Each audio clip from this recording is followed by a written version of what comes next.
伫咧云林斗六的关电古迹云林国中旧校舍分学楼，险险互人拆掉。这民国99年的时阵，县政府核定做关电古迹，81年文管处开2600万征收，即马是由分科大文资系改活化再利用，希望未来呢会当变做是文化资产教学等相关的场所。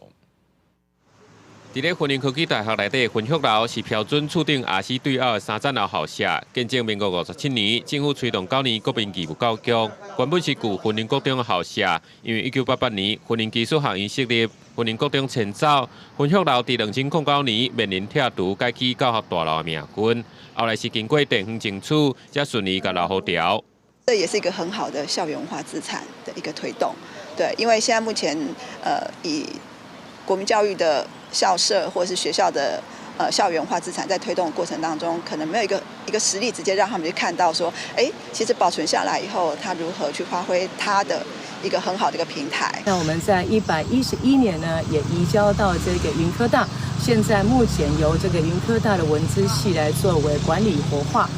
文管处表示，分学楼是经过地方发起保育运动，县府2010年指定做关电古迹，后续搁变2600多万，2021年征收完工，去年11月才交予分科大做文化资产教学等场所使用。云旭楼它的定位是保存再利用，那过去除了见证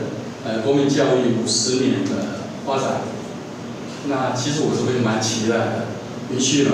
也能见证 云科大未来50年的发展。未来云旭楼会作为文资系一个就是实作课程，包括记忆课程啊，或是文化资产实作，